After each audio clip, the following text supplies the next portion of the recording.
بسم اللہ الرحمن الرحیم۔ پہلے اس نے نیلما کے کمرے میں آ کر دیکھا کمرہ خالی تھا۔ اس نے آواز دی، ناصرہ کیا تم باتھ روم میں ہو؟ اس نے باتھ روم کا دروازہ کھول کر دیکھا، پھر بنگلے کے باہر آ کر اسے آوازیں دیں۔ بنگلے کے چاروں طرف گھوم کر اسے تلاش کیا مگر وہ نظر نہیں آئی۔ اسے یوں محسوس ہونے لگا جیسے کوئی اس کی تمام پونجی چرا کر لے گیا ہے۔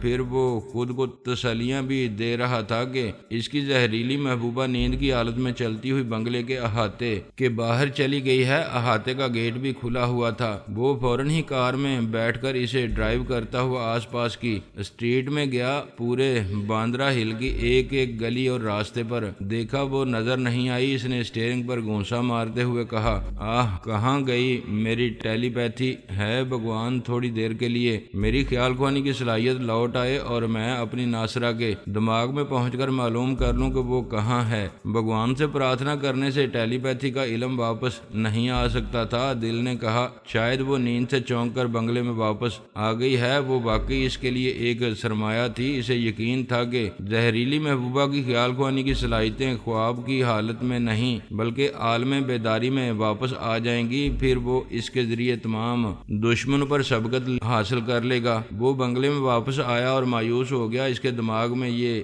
سوال گونج رہا تھا کہ وہ نیند میں کہیں جا کر واپسی کا راستہ بھول گئی یا کسی نے اسے اغوا کیا ہے۔ یہ سوچ کر پریشانی ہو رہی تھی کہ اگر اس نے دوسروں کو ناگن کی طرح ڈسنا شروع کیا تو خوفزدہ ہونے والے اسے گولی مار سکتے ہیں یا پولیس والے اسے حراست میں لے سکتے ہیں۔ اس کے گھر سے باہر جانے اور بھٹکنے سے بڑے مسائل پیدا ہو سکتے تھے۔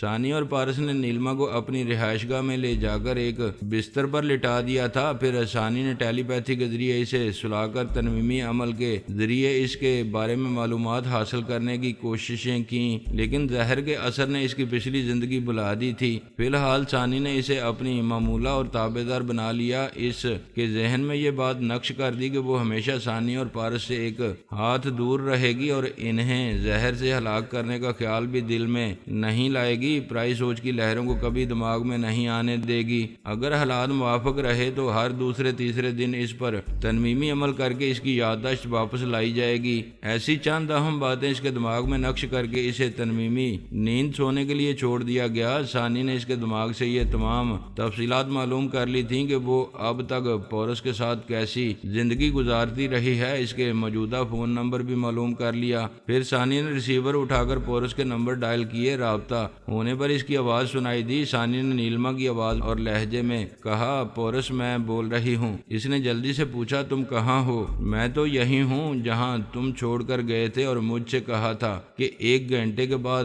تم سے فون پر رابطہ کروں۔ کیا کہہ رہی ہو؟ میں نے کب ایسا کیا ہے؟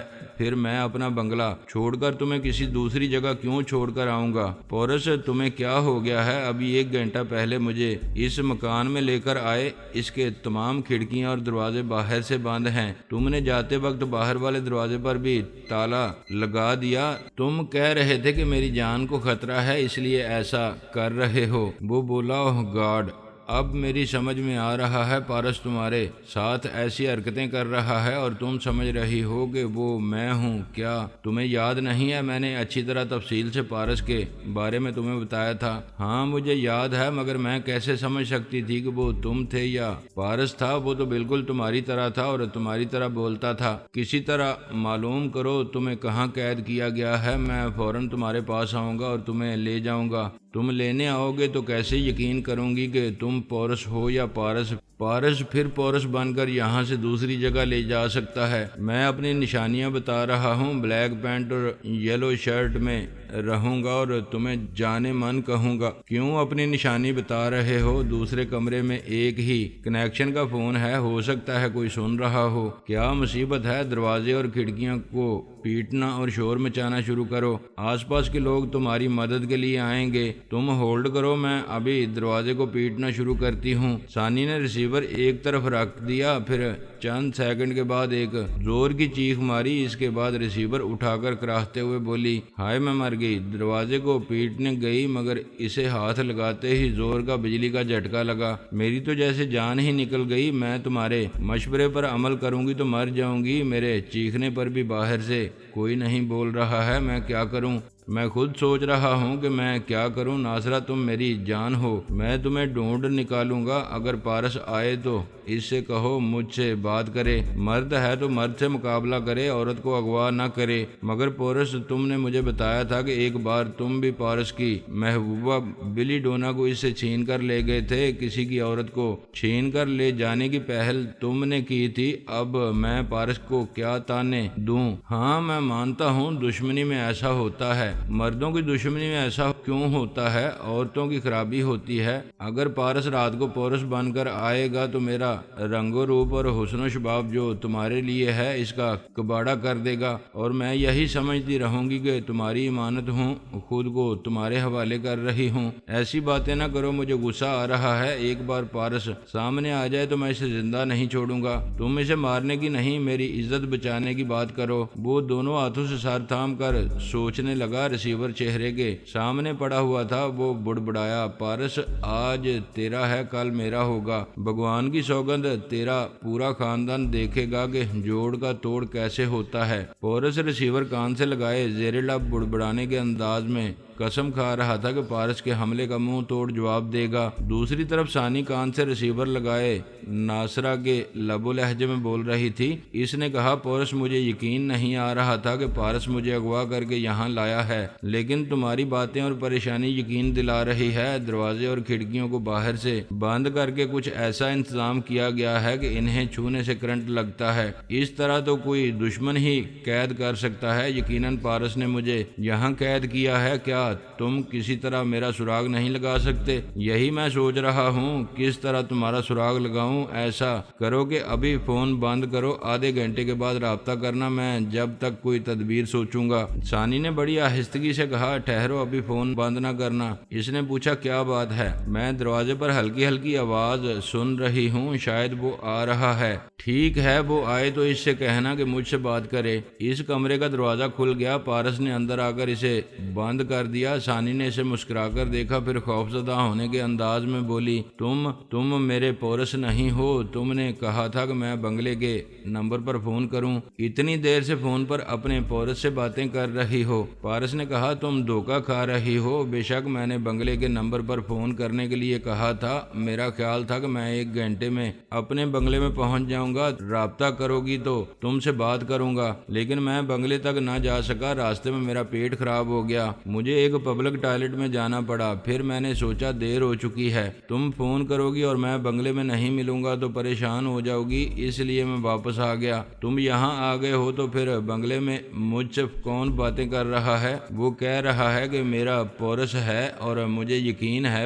کہ وہی میرا پورس ہے۔ پارس نے کہا، اچھا تو میرے وہاں نہ جانے سے پارس وہاں پہنچ کر پورس بن کر تمہیں الو بنا رہا ہے؟ تم اس مکار دشمن کو نہیں جانتی ہو۔ لاؤ ریسیور مجھے دو، میں اس کا ابھی پول کھولتا ہوں۔ پارس نے ثانی سے ریسیور لے کر کان سے لگایا اور غصے سے کہا، ابے او جھوٹے بدماش، تو میری آواز اور لہجے میں میری ناصرہ کو بہکا رہا ہے؟ جھوٹ بولنے والے، تیرے منہ میں کیڑے پڑیں گے۔ دوسری طرف سے پورس نے سرد لہجے میں کہا، پارس ہمارا رابطہ ایک دوسرے سے ختم ہو چکا تھا، تم نے ناصرہ کو اغوا کر کے اپنی موت کو چیلنج کیا ہے۔ پارس نے کہا، یہ درست ہے، ہمارا رابطہ ایک دوسرے سے ختم ہو چکا تھا، لیکن میں نے الپا سے کہا تھا کہ اگر وہ اپنی بیٹی کو حاصل کرنا چاہتی ہے تو پارس کا موجودہ پتہ ٹھکانہ معلوم کرے۔ میں نے الپا سے یہ کام نہیں لیا تو تم میری آواز اور لہجے میں میری ناصرہ کو بہکا رہے ہو۔ میں تمہاری چال کو پہلے ہی سمجھ گیا تھا، اس لیے ناصرہ کو اس مکان میں لا کر چھپا دیا ہے۔ دروازے اور کھڑکیوں میں بجلی کے تار لگا دیے ہیں، اگر تم یہاں پہنچ بھی جاؤ گے تو دروازہ کھولنے کی کوشش کرتے ہوئے بجلی کے جھٹکے سے مر جاؤ گے۔ پورس نے کہا، پکے بدماش ہو، فون پر ایسی باتیں کر رہے ہو کہ ناصرہ مجھے پارس سمجھ کر تمہیں پورس تسلیم کر لے، مگر تم نے اسے مجھ سے چھین کر ایک نئی جنگ کا آغاز کیا ہے۔ اس آخری اور فیصلہ کن جنگ کے انجام پر تمہارے ماں باپ تمہاری لاش پر ماتم کریں گے۔ پارس نے کہا، بھائی میں مانتا ہوں کہ میں نے الپا کی مدد سے جنگ چھیڑنے میں پہل کی ہے، لیکن اس جنگ میں میں اپنی ناصرہ پر آنچ نہیں آنے دوں گا۔ میں کہتا کچھ ہوں اور تم جواب کچھ دیتے ہو، بار بار ناصرہ کو اپنے پورس ہونے کا یقین دلا رہے ہو۔ میں تمہیں سمجھاتا ہوں، ایسی چال بازی سے باز آ جاؤ، مجھ سے کوئی سمجھوتا کرو، ورنہ آج رات ایک بہت بڑی غلطی کر بیٹھو گے۔ کیسی غلطی؟ تم جانتے ہو وہ زہریلی ہے، لیکن یہ نہیں جانتے کہ میرے اس سے جسمانی تعلقات ہیں۔ آج رات وہ تمہارے ساتھ ضرور سونا چاہے گی، جس کے نتیجے میں اس کا زہر تمہیں مار ڈالے گا۔ میں مانتا ہوں کہ تم کبھی زہریلے تھے، علاج کرانے کے باعث زہریلے تو نہیں رہے، لیکن سانپ کا زہر تم پر اثر نہیں کرتا ہے۔ بھئی مجھے کیوں سنا رہے ہو؟ تم پر زہر اثر نہیں کرتا ہے۔ تمہیں معلوم ہونا چاہیے کہ میں بھی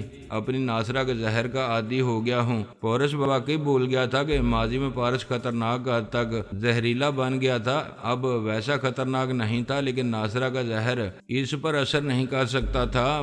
پورس یاد کرنے کے انداز میں پیشانی کو سہلاتے ہوئے بولا، ہاں میں بھول گیا تھا کہ ناصرہ کا زہر تم پر اثر نہیں کرے گا، لیکن ہم دونوں ایک دوسرے کے مخالف ہونے کے باوجود اعلیٰ ظرفی کا ثبوت دے سکتے ہیں۔ تم کیا چاہتے ہو؟ میری ناصرہ کو صرف میرے لیے رہنے دو، اس کے بدن کو ہاتھ نہ لگاؤ۔ چلو میں اس سلسلے میں بحث نہیں کروں گا، تم جو چاہتے ہو وہی ہوگا، لیکن پارس تم بھی وعدہ کرو کہ ابھی میرے اس بنگلے سے چلے جاؤ گے تاکہ شام ہونے سے پہلے میں اپنی ناصرہ کے ساتھ وہاں رہائش کے لیے آ جاؤں۔ میری بات سمجھ رہے ہو نا؟ سمجھ رہا ہوں۔ تم اعلیٰ ظرفی کا ثبوت دینے کے لیے ناصرہ کو میرے بنگلے میں شام سے پہلے پہنچا دو گے، لیکن میں آئندہ ناصرہ کے ساتھ یہاں نہیں رہوں گا۔ تم نے یہ جگہ دیکھ لی ہے، تم آئندہ کیا کرو گے مجھے اس سے کوئی غرض نہیں ہے۔ پورس نے پوچھا، کیا تم 1 گھنٹے بعد اسی فون پر مجھ سے بات کرو گے؟ تم 1 گھنٹے تک موجودہ حالات کا تجزیہ کرنا چاہتے ہو؟ ضرور کرو، میں 1 گھنٹے بعد فون کروں گا۔ پارس نے فون بند کر کے ثانی کو مسکراتے ہوئے دیکھا۔ ثانی نے کہا، میں تمہارے دماغ میں رہ کر اس کی باتیں سن رہی تھی۔ دراصل وہ ناصرہ کو اس لیے اپنائے رکھنا چاہتا ہے کہ وہ غیر شعوری طور پر نیند کی حالت میں خیال خوانی کرتی ہے۔ اس کی طرح ہم بھی تجسس میں مبتلا ہیں کہ آخر یہ کون ہے۔ تنویمی عمل کے ذریعے بھی اس کا ماضی اسے یاد نہیں آ رہا ہے، لیکن ایک دن ضرور اپنی پچھلی زندگی یاد کر کے شعوری طور پر بھی خیال خوانی کرنے لگے گی۔ پورس اسی امید پر اسے اپنے پاس رکھے ہوئے ہے۔ پارس نے کہا، مگر اب وہ ہڈی کی طرح پورس کے گلے میں اٹک جائے گی، وہ اسے اپنے ساتھ رکھے گا تو یہ خدشہ رہے گا کہ شاید ہم نے اس پر تنویمی عمل کیا ہے اور اس کے ذریعے پورس کی مصروفیات کو سمجھ رہے ہیں۔ واقعی پورس یہی سوچ رہا تھا کہ ناصرہ شام تک اس بنگلے میں واپس آ جائے گی تو اس کے ساتھ رہنے سے پارس ہمیشہ ایک خطرہ بنا رہے گا۔ اس کے باپ فرہاد نے ناصرہ پر تنویمی عمل کیا ہوگا اور پارس باپ کے ذریعے ہمیشہ اس کے تمام خفیہ معاملات کو سمجھتا رہے گا، اور اب بھی پارس کے ماتحت اس بنگلے کے آس پاس ہوں گے۔ پچھلی رات پارس اس بنگلے میں آیا تھا، میں سو رہا تھا۔ وہ مجھے گولی مار کر ناصرہ کو لے جا سکتا تھا، لیکن اس نے مجھے نقصان نہیں پہنچایا۔ شاید اس لیے مجھے زندہ چھوڑ دیا ہے کہ آئندہ میں ناصرہ کے ساتھ رہ کر اس دشمنی کی طرف سے ہمیشہ اندیشے میں مبتلا رہوں۔ یقیناً اس نے اسی لیے زندہ چھوڑ دیا ہے کہ میں زندہ بھی رہوں اور اس کی دہشت سے مرتا بھی رہوں۔ وہ اپنی جگہ سے اٹھ کر تمام کھڑکیوں کے پردوں کو ذرا ذرا سا ہٹا کر بنگلے کے چاروں طرف دیکھنے لگا۔ یہ معلوم کرنا چاہتا تھا کہ پارس کے ماتحت چھپ کر نگرانی کر رہے ہیں یا نہیں۔ کچھ پتہ نہیں چل رہا تھا۔ بنگلے کے سامنے اور پیچھے والی گلیوں سے کبھی کبھی گاڑیاں گزرتی تھیں۔ ایک سبزی فروش آوازیں لگاتا ہوا کہیں دور چلا گیا تھا۔ پورس بنگلے سے نکل کر باہر آیا، اپنی کار میں بیٹھا، پھر اسے سٹارٹ کر کے احاطے کے باہر آیا۔ کار کو دھیمی رفتار سے ڈرائیو کرتا ہوا کبھی دائیں بائیں اور کبھی عقب نما آئینے میں دیکھتا رہا۔ گلیوں سے گزر کر مین روڈ پر آیا اور ممبئی شہر سے باہر جانے والی ایک سڑک پر سفر کرنے لگا۔ وہ کار کی رفتار کو کبھی تیز کرتا اور کبھی دھیمی رفتار سے چلنے لگتا۔ اس نے سوچ لیا تھا کہ کسی بھی تعاقب کرنے والے پر شبہ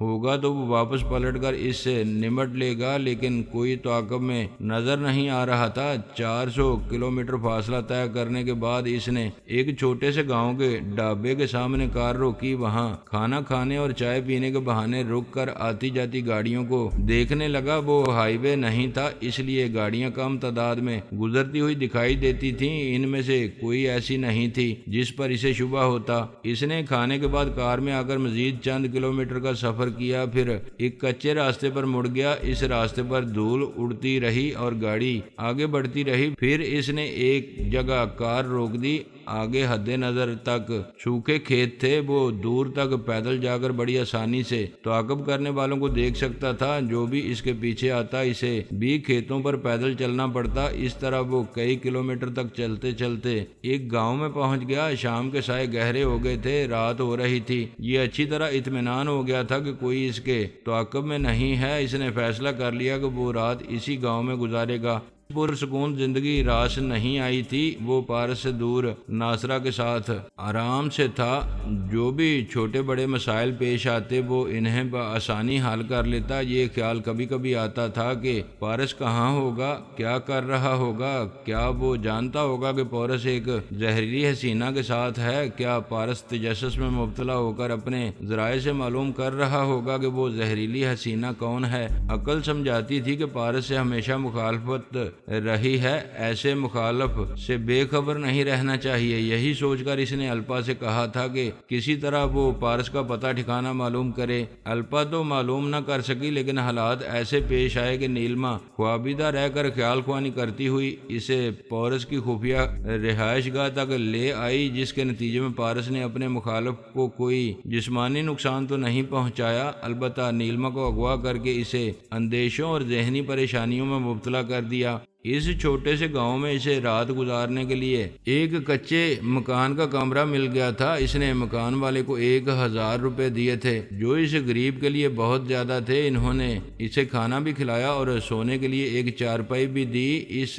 کے دماغ میں ایک گتھی تھی جو سلجھ نہیں رہی تھی۔ وہ چارپائی پر لیٹ کر سوچ رہا تھا کہ پارس کو اس کے باندرا ہل والے بنگلے کا پتہ کیسے معلوم ہوا، جبکہ وہ ناصرہ کے ساتھ بڑی رازداری سے وہاں رہتا تھا۔ کبھی باہر نکلتے وقت ریڈی میڈ میک اپ کے ذریعے چہرے پر تبدیلیاں کرتا تھا۔ اس طرح پارس بھی اسے پہچان نہیں سکتا تھا۔ بنگلے میں آ کر وہ پھر اپنی اصلی شکل و صورت میں رہنے لگتا تھا۔ کیا پارس یا اس کے کسی ماتحت نے اسے اتفاق سے اس بنگلے میں دیکھا ہوگا؟ شاید ایسی ہی کوئی غلطی اس سے ہو گئی ہوگی جس سے اب پارس فائدہ اٹھا رہا تھا۔ شام ہی سے ایک اور فکر لاحق ہو گئی تھی۔ پارس نے کہا تھا کہ وہ اپنی اعلیٰ ظرفی کا ثبوت دینے کے لیے نیلما کو شام تک اس کے بنگلے میں پہنچا دے گا۔ پارس دشمن ہونے کے باوجود یہ دل سے مانتا تھا کہ پارس زبان کا دھنی ہے۔ اس نے اپنے کسی ماتحت کے ذریعے نیلما کو باندرا ہل کے بنگلے میں ضرور پہنچایا ہوگا۔ کیا ناصرہ اس بنگلے میں پہنچ کر تنہا ہوگی اور اپنے پارس کا انتظار کر رہی ہوگی؟ یہ خیال پریشان کر رہا تھا کہ وہ بنگلے میں تنہا ہوگی۔ وہ کبھی کبھی نیند میں چلنے لگتی ہے۔ اگر آج رات وہ نیند میں بنگلے سے باہر آئی اور کسی دوسرے کے ہاتھ لگ گئی تو کیا ہوگا؟ ایسا سوچتے وقت خیال آیا کہ پچھلی صبح بھی بنگلے کا دروازہ کھلا تھا۔ وہ ضرور نیند میں چلتی ہوئی باہر جا کر پارس کے ہتھے چڑھ گئی تھی۔ تب سے حالات اس کے مخالف ہوتے جا رہے تھے اور وہ ایئر کنڈیشنڈ بنگلے سے فرار ہو کر ایک گاؤں کے کچے مکان میں رات گزار رہا تھا اور ناصرہ کی فکر میں مبتلا تھا۔ پتہ نہیں وہ کس حال میں ہوگی۔ وہ موبائل فون کے ذریعے الپا سے رابطہ کر کے یہ کہہ سکتا تھا کہ وہ ناصرہ کے دماغ میں جا کر اس کے حالات معلوم کرے، لیکن اس طرح الپا کو معلوم ہو جاتا کہ وہ اور ناصرہ ہندوستان میں ہیں، جبکہ اس کے خیال میں وہ 2 دن کے بعد انڈیا پہنچتا۔ اس کا جھوٹ ظاہر ہو جاتا تو الپا بھی خیال خوانی کے ذریعے اس کے کام نہیں آتی اور کہتی کہ پہلے مونا کو اس کے حوالے کیا جائے، پھر وہ اس کے اور ناصرہ کے کام آئے گی۔ الپا سے مدد حاصل نہیں کی جا سکتی تھی۔ اب ایک مہاراج رہ گیا تھا جس سے وہ مدد مانگ سکتا تھا۔ اس نے موبائل کے ذریعے رابطہ کیا۔ مہاراج کے ایک ماتحت نے پوچھا، آپ کون ہیں؟ ضروری پیغام ہو تو مجھے نوٹ کرائیں، وہ آج کل پوری شہر میں ہیں، مجھے ان کا موبائل نمبر معلوم نہیں ہے۔ وہ بولا، مہاراج کا فون آئے تو ان سے موبائل کا نمبر پوچھ کر نوٹ کر لینا، ان سے کہنا پارس ان سے بات کرنا چاہتا ہے۔ اس نے فون بند کر دیا۔ اب سے پہلے اس نے پارس کو کئی بار شکست دی تھی اور خود بھی اس سے شکست کھائی تھی۔ ایسے وقت وہ پریشان نہیں ہوتا تھا، مسکرا کر سوچتا تھا جنگ میں ہار جیت ہوتی رہتی ہے، آئندہ وہ اپنی ہار کو جیت میں بدل سکتا ہے، لیکن اس بار وہ خاصا پریشان ہو گیا تھا۔ پریشانی کی وجوہات یہ تھیں کہ اب اس کے پاس ٹیلی پیتھی کا علم نہیں رہا تھا اور جس نیلما سے یہ امید بندھی ہوئی تھی کہ آئندہ اس کی ٹیلی پیتھی سے فائدہ اٹھا سکے گا، وہ ہاتھ سے نکل گئی تھی۔ وہ پہلے بہت کچھ کھو کر بھی مایوس نہیں ہوتا تھا جتنا نقصان ہوتا تھا،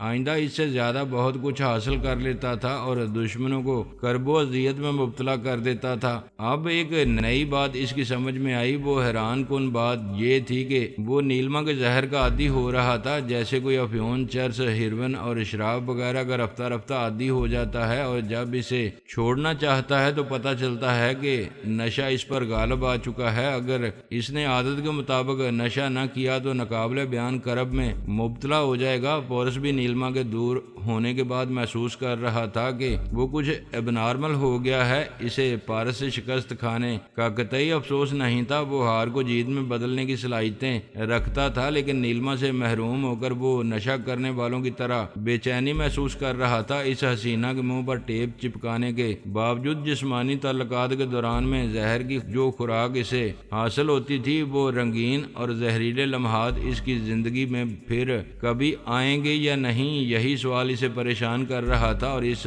سوال کا جواب یہی تھا کہ وہ پھر ممبئی جائے اور کسی طرح اس زہریلی حسینہ کو حاصل کر کے پارس سے بہت دور چلا جائے۔